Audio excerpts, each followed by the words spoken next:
todo lo que hacemos. Bien, hoy vamos a tocar un capítulo de Génesis que es el 36. Posiblemente algunos ya lo hayáis leído. Es un capítulo de transición dentro de Génesis. ¿Qué quiere decir? A partir de aquí, Génesis va a hablar fundamentalmente de la vida de José, que es un tipo de Cristo. Vamos a ver cuántas coincidencias hay entre la vida de José y la vida de Cristo. Pero aquí hay como una especie de parón en Génesis, hay un parón, y aquí nos habla de la genealogía de Esaú. ¿Quién era Esaú? Lo hemos estado viendo todos estos domingos, ¿verdad? El hermano de Jacob. Bueno, vamos a ver qué pasa en este capítulo. Posiblemente si lo leéis de continuo en casa veréis que lo que hay son una multitud de nombres, a veces hasta difíciles de pronunciar. Bueno, yo os voy a ahorrar algunos de esos nombres leyendo parte del capítulo, no todo, ¿eh?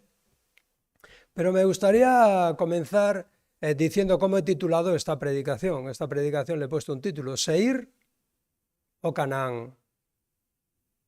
Seir significaba originalmente arbolado, erizado. Erizado como cuando se te erizan los pelos porque te dan un susto. Dices, se me han puesto los pelos de punta. Bueno, pues un poco ese sentido, ¿no? Erizado, asustado.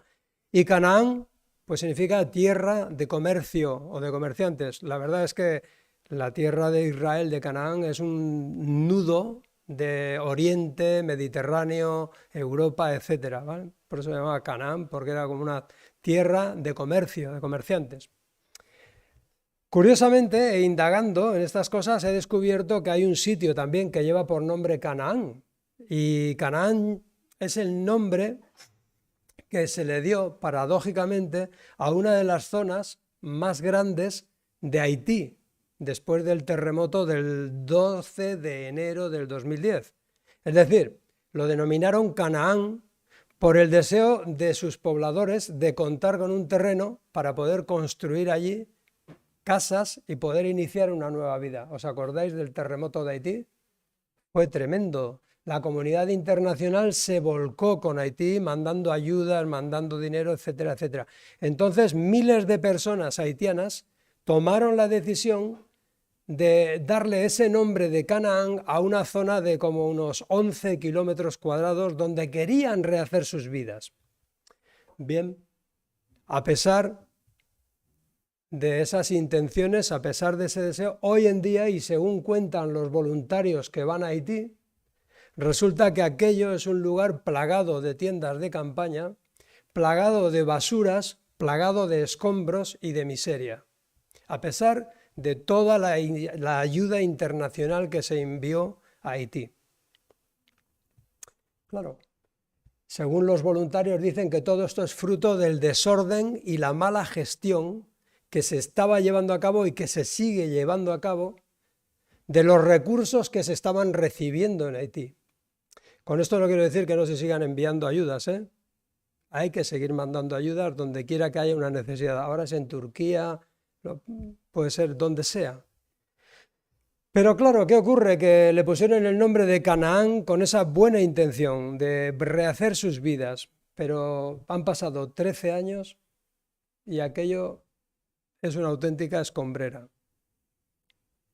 Pero el Canaán bíblico es otra cosa. ¿Por qué?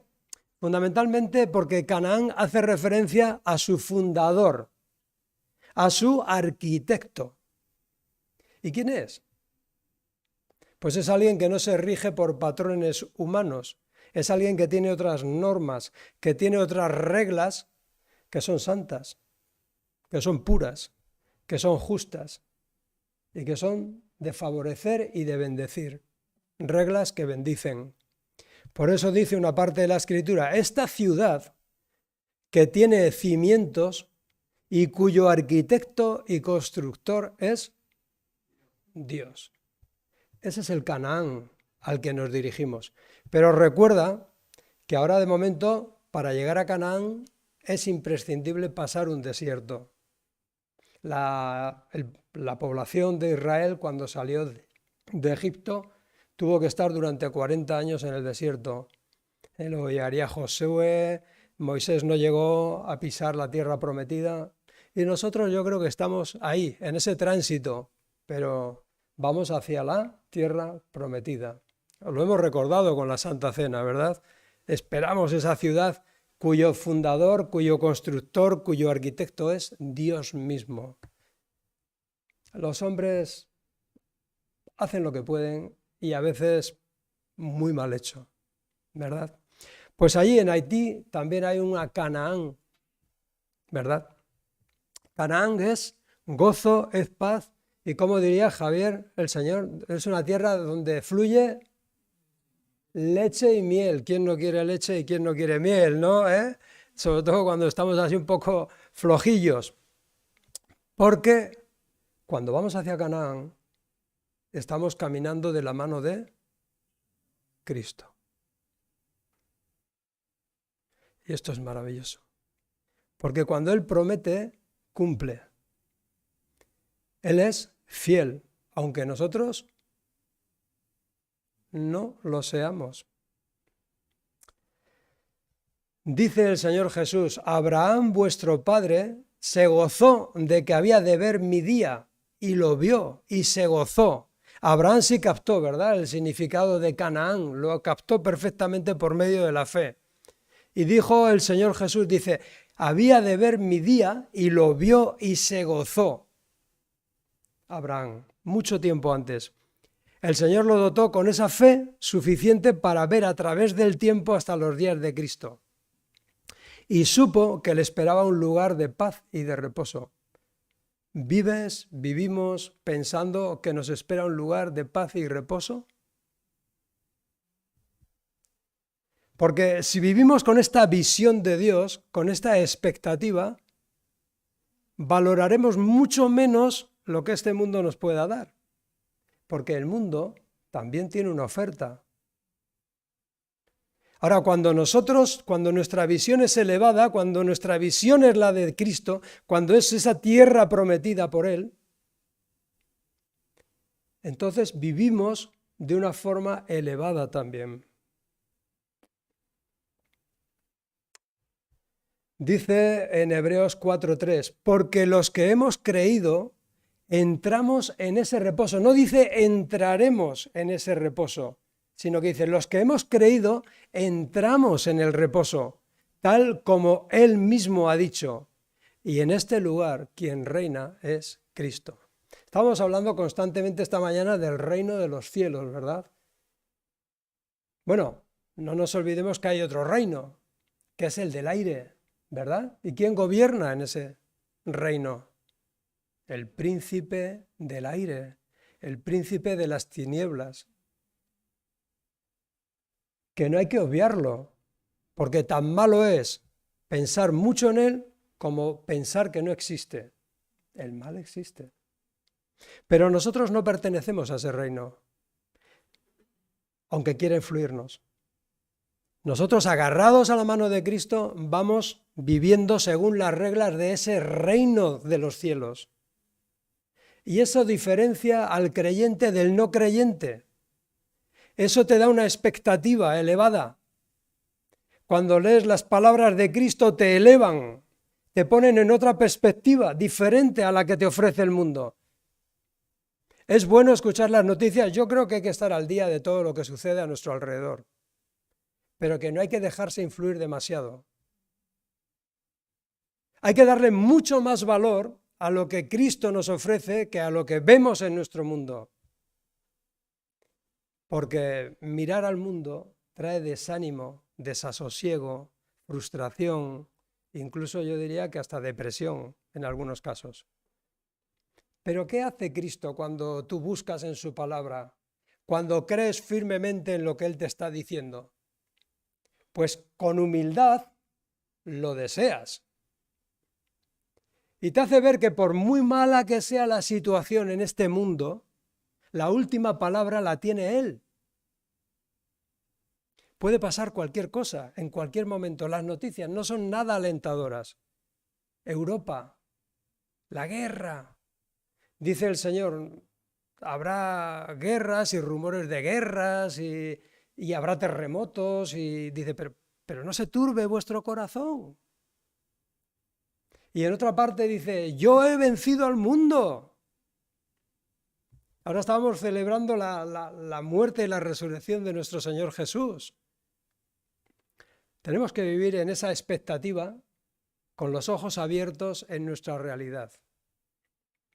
Por eso digo que hay dos reinos, el reino de los cielos y el reino de las tinieblas, cuyas obras son manifiestas, dice la palabra, ¿verdad? Pero bueno, vamos a ver este capítulo 36 de Génesis. Yo, como he dicho, no os voy a leer todos los versículos porque seguramente que os llenaría la cabeza de nombres y luego diríais, bueno, bien, ¿qué hago ahora con todos estos nombres, no? A lo largo de Génesis veremos que todos estos nombres, todos estos descendientes de Esaú van apareciendo en diversos lugares y se convierten en los enemigos de Israel. Se convierten en definitiva en los propósitos de Dios, porque son los que se oponen a que el pueblo de Israel llegue a la tierra prometida.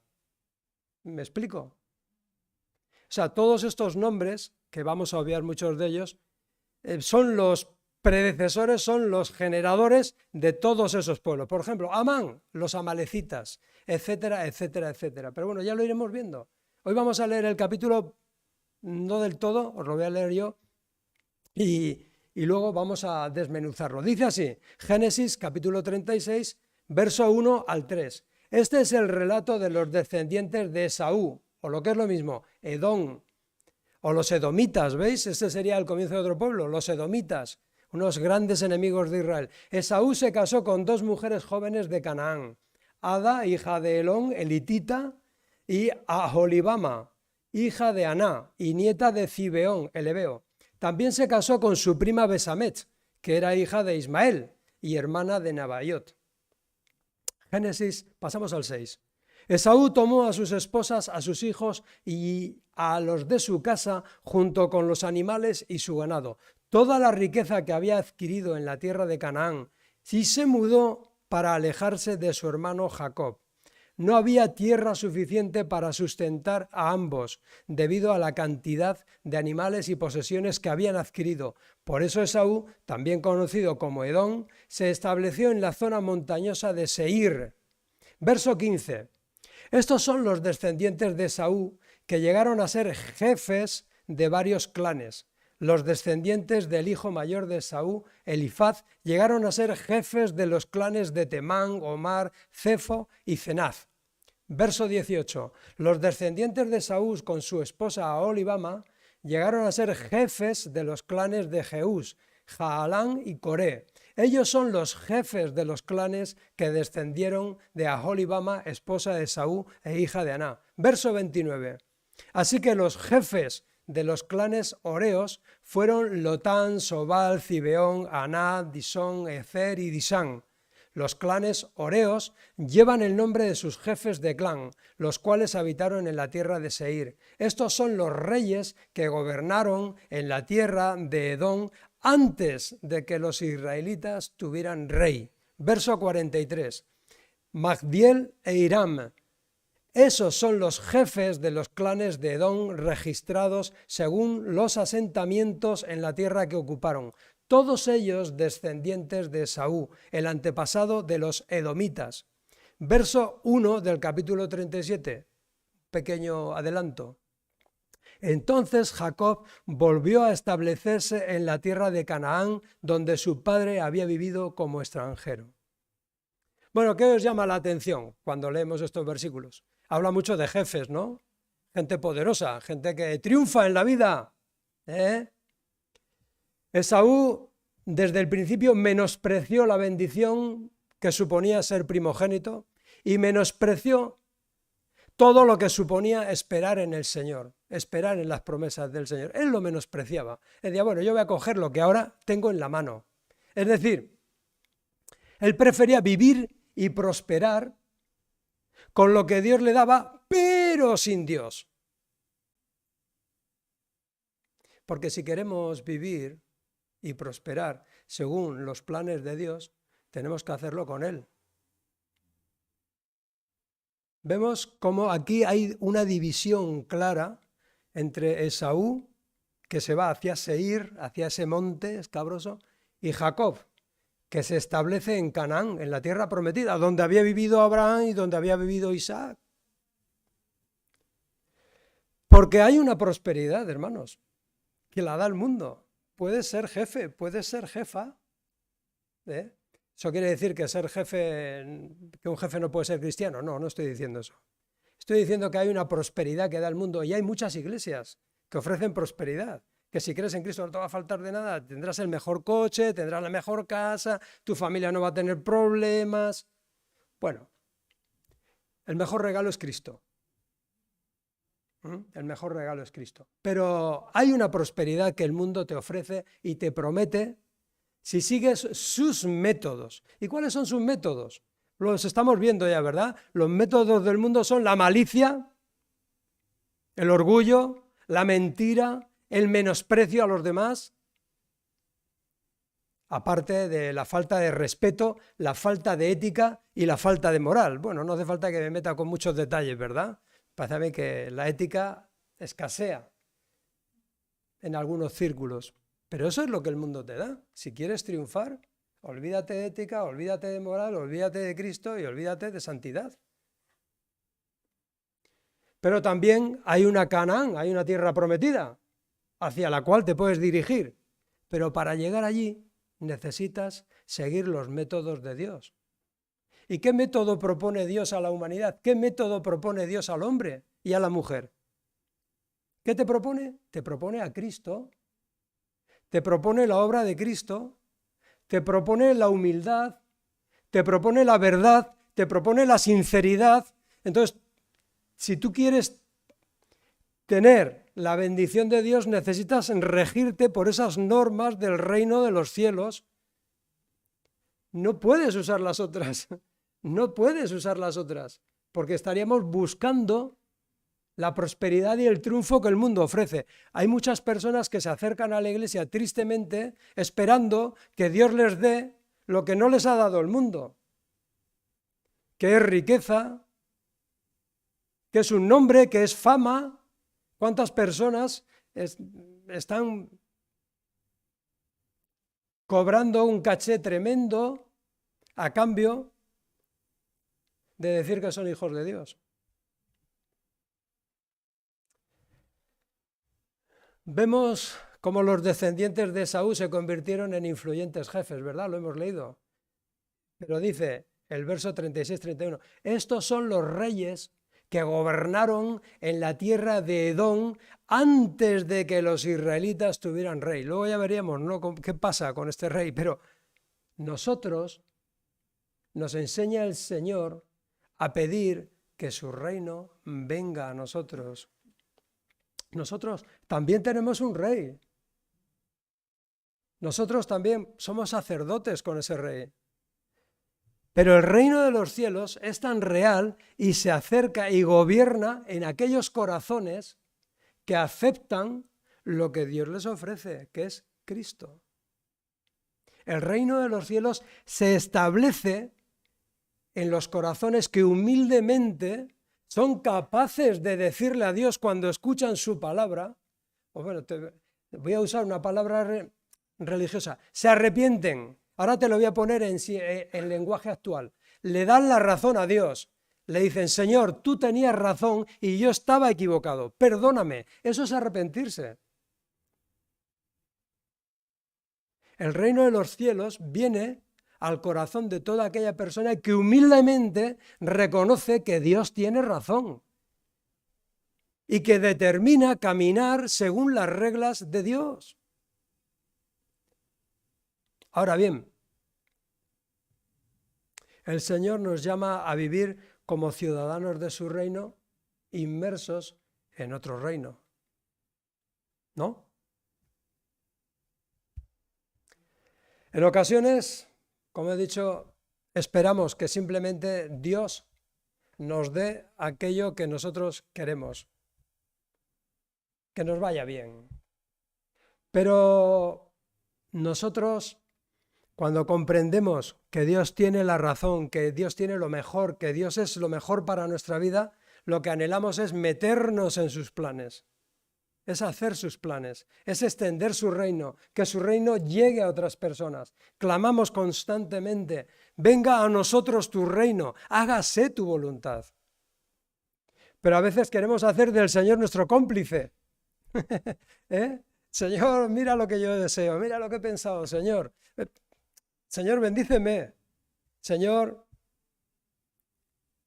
entender esto es muy importante, porque una persona que realmente y humildemente se arrepiente y se vuelve al Señor, lo que desea, porque sabe que es lo mejor, es que se haga su voluntad. ¿Y sabes qué es lo peor para una persona? Que Dios le diga, hágase tu voluntad.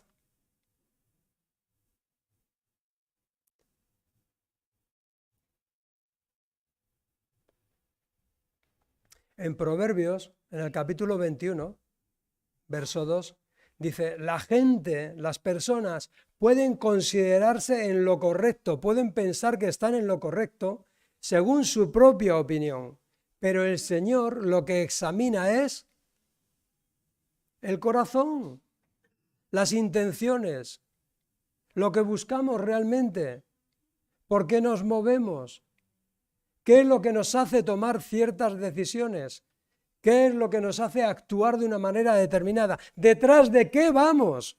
Dice el Señor Jesús, ven y sígueme. Si es así, no hay problema. Si estamos siguiendo a Cristo, estamos escuchando su voz, estamos tomando decisiones en función de lo que Él nos muestra, vamos hacia esa Canaán. Pero ojo, no sea que estamos buscando más nuestra voluntad que su voluntad.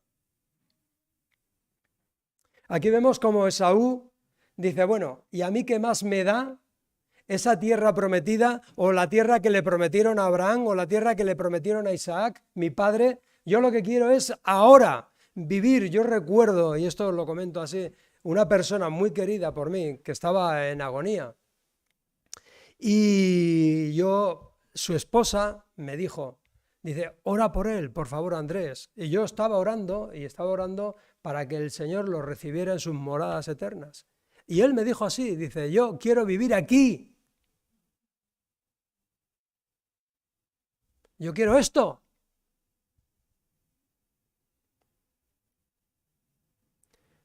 Cuidado, cuidado, porque podemos estar diciendo que Jesús es nuestro Señor, que Dios es Dios, y sí, pero podemos estar caminando detrás de nuestra propia voluntad, no detrás de la suya. Hay una seir, hay una prosperidad y hay una forma de distraerse y de vivir la vida como nosotros queremos. No sé si estáis viendo las noticias. Yo ayer, yo veía las noticias, a veces no entiendo nada. O sea, porque de repente dice, hay 95 millones de desplazamientos en España, ahora que empiezan las vacaciones, 95 millones de desplazamientos. Y acto seguido, 2 noticias después, dice, el sistema anticrisis, que es... Digo, me vais a volver loco. No entiendo de qué me estáis hablando. Me estáis hablando de que 95 millones de personas se van de vacaciones para aquí y para allá, y ahora me estáis hablando de un sistema anticrisis. ¿Qué es crisis o no es crisis? No sé si os pasa a vosotros, ese lenguaje me da la sensación de que me manipula el cerebro, ¿no? O sea, ¿me voy de vacaciones o me meto en el sistema anticrisis? El Señor no es así. El Señor te dice las cosas tal como son. El Señor es serio. El Señor te dice, hay una Canaán prometida, pero para llegar a esa Canaán vas a tener que pasar por un desierto.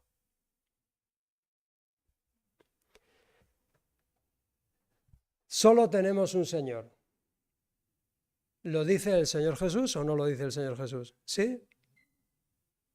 ¿Y o servimos a ese Señor o servimos a su adversario?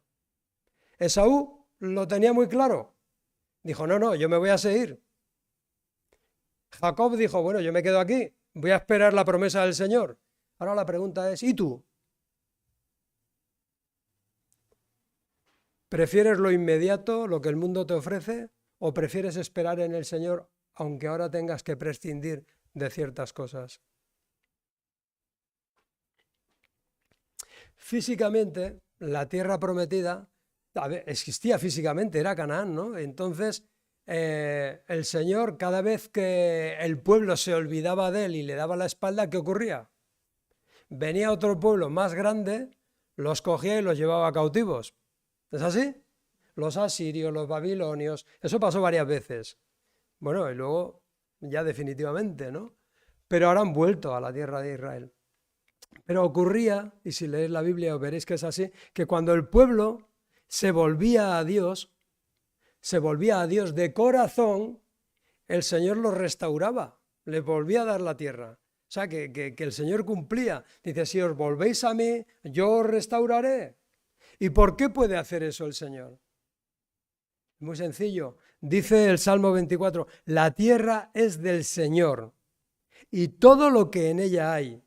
El mundo y todos sus habitantes le pertenecen. Salmo 24:1. Todo es suyo. Y aunque haya quien quiere usurparle el poder, hay quien quiere usurparle, fíjate, hay una diferencia sustancial. La persona que sigue a Cristo, la persona que cree en Cristo y que tiene puestas sus esperanzas en lo que Cristo promete, se sabe administrador de lo que Dios le da. Sin embargo, la persona que no confía en las promesas de Dios normalmente se cree señor de lo que Dios le ha dado. Y hay una diferencia sustancial entre saber que eres un administrador y no un señor, porque señor solamente hay uno. Decía el Señor a través de, le decía a Abraham, a vosotros os he prometido, poseeréis la tierra de ellos porque yo te la daré a ti como posesión. Es una tierra donde fluye leche y miel. Yo soy el Señor tu Dios, quien te ha separado de las demás naciones.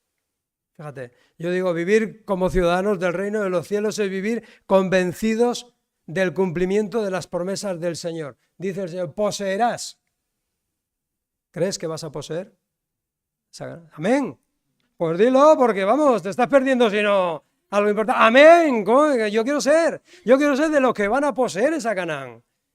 Dice el Señor, poseerás. Es vivir deseando más lo que el Señor nos ofrece.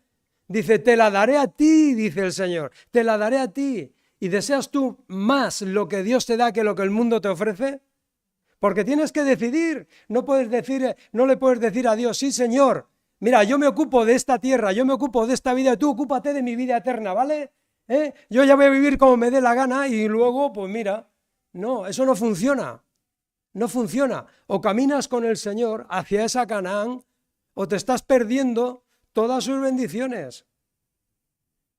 No estás en ese reino de los cielos. Por eso dice Dios, Dios es quien te ha separado de las demás naciones. Hay una separación entre su pueblo y las demás naciones. Hay una diferencia entre tú que crees en Cristo, entre tú que tienes gobernando a Cristo en tu corazón y aquellos donde gobiernan las tinieblas. Hay una diferencia, hay una separación, no puedes estar inmerso ahí y participando de todas las cosas. Y ahora que se acercan estas fechas, más todavía. No puede ser que te sientas cómodo o cómoda. Dice el Señor, yo soy el que te ha separado de las demás naciones. Hay una diferencia. Ya lo siento tener que decirlo así, pero es que es así de real. Lo dice el Señor. Dice, por la fe Abraham, al ser llamado, obedeció. ¿Qué hizo Abraham? ¿Creyó? Sí, y obedeció. Entonces, ¿qué hago yo? Creo, sí, y Satanás también cree. Pero Satanás también cree en Dios, pero tiembla. ¿Abraham qué hizo? Creyó y obedeció. Y entonces obedeció saliendo para un lugar que había de recibir como herencia. Y salió sin saber a dónde iba. Por la fe habitó como extranjero en la tierra de la promesa, como en tierra extraña, viviendo en tiendas, como Isaac y Jacob, coherederos de la misma promesa. Y fíjate bien en este versículo 10. Porque Abraham esperaba la ciudad que tiene cimientos, cuyo arquitecto y constructor es Dios. Por eso caminaba así, por eso se conducía así, por eso me tengo que conducir así, por eso me tengo que decidir así, por eso no puedo andar como todo el mundo anda. Porque Dios me ha separado para Él, me ha comprado con su sangre.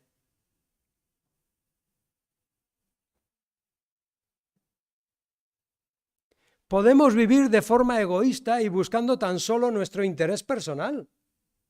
Podemos. No debemos, pero podemos. Podemos decidir vivir para nosotros mismos y olvidarnos de los demás. Podemos ser egoístas, pero no es a lo que hemos sido llamados. Hemos sido llamados a entregarnos por los demás. Hemos sido llamados a estar dispuestos por los demás. Podemos hacer el bien buscando el ser vistos de los demás, el que de los demás nos valore. Podemos, pero dice el Señor Jesús que cuando hagas limosna, cuando ayunes, cuando ores, que no toques trompeta para que te aplaudan.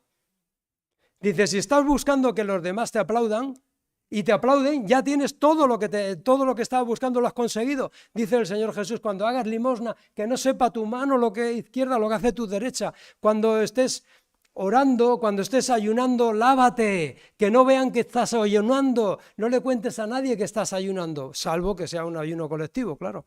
Pero si estás ayunando, si estás buscando la presencia de Dios en las vigilias de la noche, porque algo te atenaza, porque algo te está hiriendo el corazón, lava tu cara y salte peinado a la calle y bien vestido, que nadie sepa lo que estás haciendo, porque ya lo sabe quien lo tiene que saber, que es tu Padre. Podemos vivir con la visión del Señor y podemos bendecir a nuestro prójimo con lo que Él nos da. Ser buenos administradores de todo lo que pone en nuestras manos. A eso hemos sido llamados.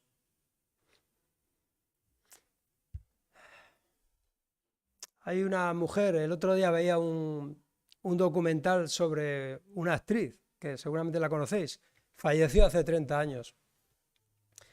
Audrey Hepburn. Ella no tiene testimonio de que fuera una persona cristiana, no. Pero esta mujer sufrió el abandono paterno, su padre la abandonó, era belga, su padre era un aristócrata y la abandonó, ella sufrió el abandono del padre. Por si eso fuera poco, ella triunfó cuando no lo estaba buscando, le dieron un Oscar a la mejor actriz, le dieron Globos de Oro, le dieron infinidad de premios, porque era muy buena actriz, sabía estar donde había que estar, era una mujer muy especial. Y también sufrió la infidelidad de su marido, el padre de sus 2 hijos, también sufrió la infidelidad. Y cuando ella pensaba que llegaba a la época dorada de su vida, ella murió con la edad que yo tengo ahora, podéis hacer cuentas, murió de un cáncer. Pero 5 años antes de morir, cuando ella pensaba que llegaba a su edad dorada, ya lo había conseguido todo, tenía fama, tenía riqueza, había pasado por el dolor del abandono paterno, por el dolor de la infidelidad matrimonial, etc. Ella decidió retirarse de ese mundo de fama y de luces y dedicarse plenamente a su familia. Curiosamente, cuando esto era así, cuando decide esto, alguien le ofrece ser embajadora de UNICEF para los niños del mundo. Y lo que supuestamente iba a ser un retiro dorado, dedicado a sus perros, a sus niños, etcétera, etcétera, fue un ir y venir de viajes y de entrega y de recorrer países por el bien de los niños que ella veía que morían de hambre diariamente. Y diréis, bueno, ¿por qué nos dices eso? No, no era una mujer creyente, o por lo menos no lo manifestó. Pero creo que es un ejemplo y tenemos que tomar ejemplo de muchas personas. Yo creo que ella supo entender el valor de las cosas. Quizás porque había carecido de ellas, no lo sé, pero lo entendió.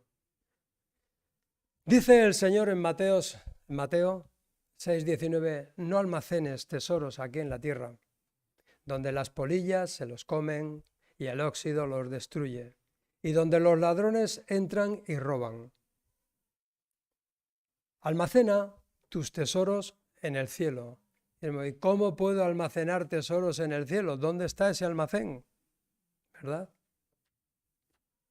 ¿Cómo puedo almacenar tesoros en el cielo? Pues caminando como Cristo me manda, haciendo lo que Él me manda, viviendo según el reino de los cielos. Almacena tus tesoros en el cielo, donde las polillas y el óxido no pueden destruir y los ladrones no entran ni roban. Donde esté tu tesoro, ahí estará tu corazón. Yo creo que no lo puedo decir más claro que como lo dice el Señor. Dice, no almacenes tesoros en esta tierra. Empeñate en almacenar tesoros en el reino de los cielos. Ahora, las preguntas que podíamos hacernos en esta mañana serían, ¿me interesa más o te interesa más prosperar a cualquier precio aquí y ahora que agradar al Señor, que esperar en Él? ¿Decides y actúas bajo las normas del reino de los cielos donde gobierna Cristo? Es decir, ¿escuchas a diario su voz y esa es a la que sigues? Independientemente de lo que te pida. Porque a veces no me pide lo que yo quiero, sino lo que Él quiere. ¿Tu prioridad es acercar el reino de los cielos y disipar las tinieblas donde quiera que te mueves? ¿Te paras a pensar que eres un embajador o embajadora allá donde estás del reino de los cielos? ¿Portador, portadora de la luz de Cristo? ¿Te has parado a pensar que donde tú estás tienen que retroceder las tinieblas? ¿Te has parado a pensar que tú tienes que ser un freno a la corrupción del mundo? ¿Te has parado a pensar que no puedes dejarte llevar por la corriente de ese reino de las tinieblas? ¿Te has parado a pensar el privilegio tan inmenso que Dios te da de ser embajador de ese reino de los cielos donde quiera que te muevas? Pero un embajador no puede conducirse de cualquier manera. Es un representante del reino de los cielos. En definitiva, y como dice el Señor Jesús, ¿dónde está tu corazón? ¿En las cosas de esta tierra? ¿En lo inmediato? ¿O sigues mirando hacia esa Canaán prometida, ese reino de los cielos? Esaú lo tenía claro. Esaú prefirió Seir. Jacob prefirió Canaán. ¿Y tú qué prefieres, Seir o Canaán? Que el Señor nos bendiga a todos mucho y que seamos esos embajadores fieles del reino. Amén.